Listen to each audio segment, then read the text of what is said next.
Hi, I'm Craig, and welcome back to another On the Road video brought to you by ApplianceVideo.com.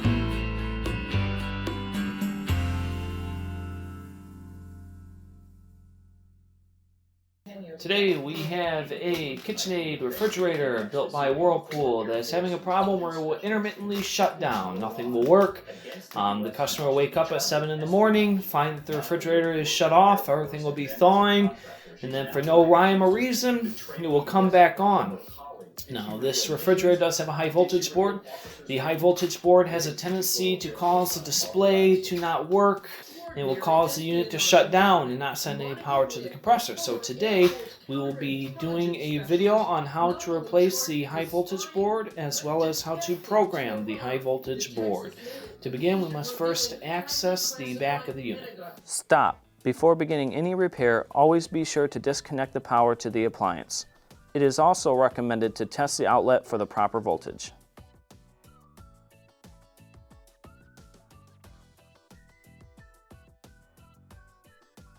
Now that we have accessed the back of the unit, to gain access to your high voltage control, you have 4 1/4-inch screws that are holding on this back plate.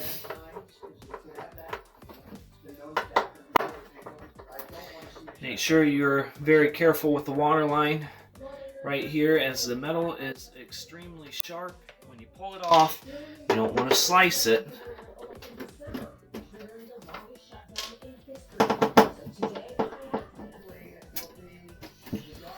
Gently pull off the cover, slide it off to the side.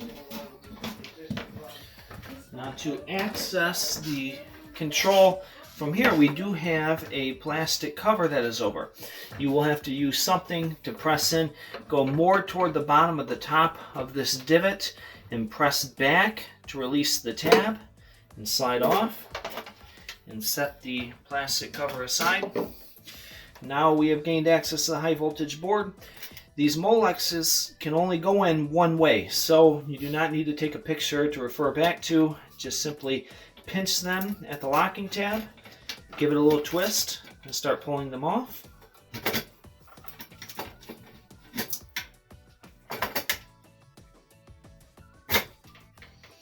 Now that we have all of the wiring disconnected, you will see there are white tabs on the top and the bottom that will have to be released.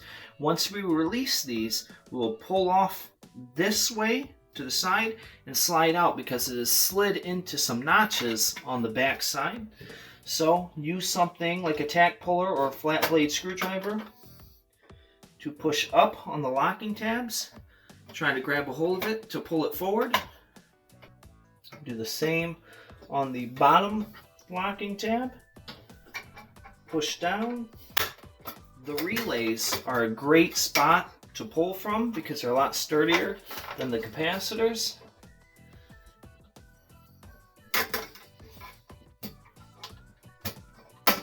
Okay, now once we have it to this point, like I said, lift out on this side and slide forward and remove your control board.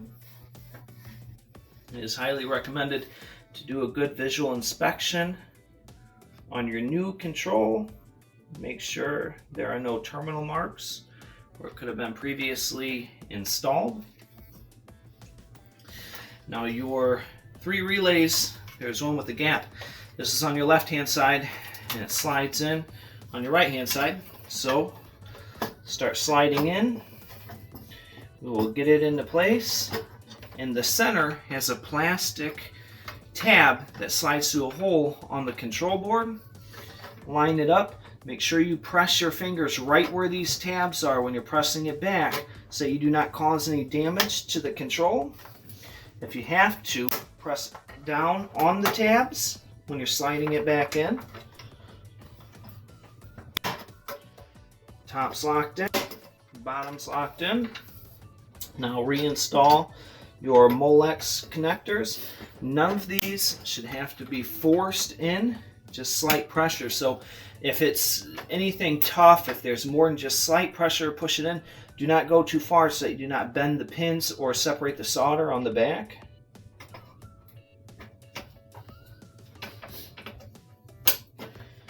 Make sure we tuck all the wiring connections, the bottom one underneath this plastic spacer, as well as the top one. We will reinstall the plastic cover. It has 2 notches that correspond with holes on the back portion of the panel. Slide those in, firmly press in to lock it in place. Reinstall your cover. I recommend lining it up. This slotted area here will correspond with the notch that is on the plastic cover. Start to put your first screw in by hand, followed by go to the other corner and start installing that one so that the unit is lined up on all 4 corners.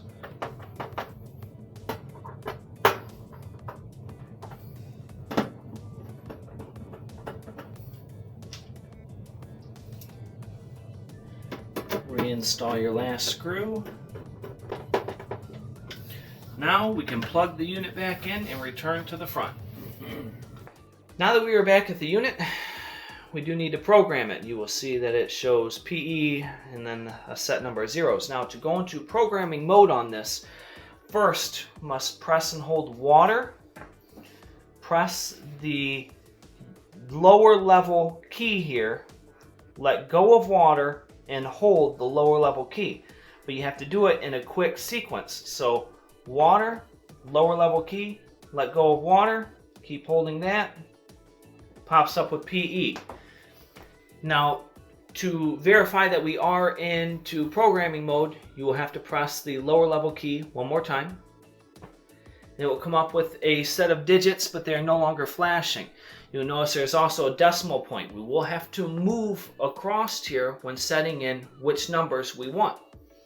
To change your number value is changed by the 2 right-hand keys here. So our code was 2213. So we will go up to 2. Use the upper left key to change the decimal point. Once again, go to 2. Press it again. 1. One more time. So we are at 2213. Now once you have the code that you want programmed, you press and hold the bottom left-hand switch.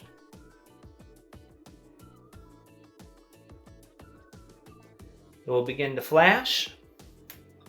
This is indicating that we have entered the proper code. At this point, you open and close the doors.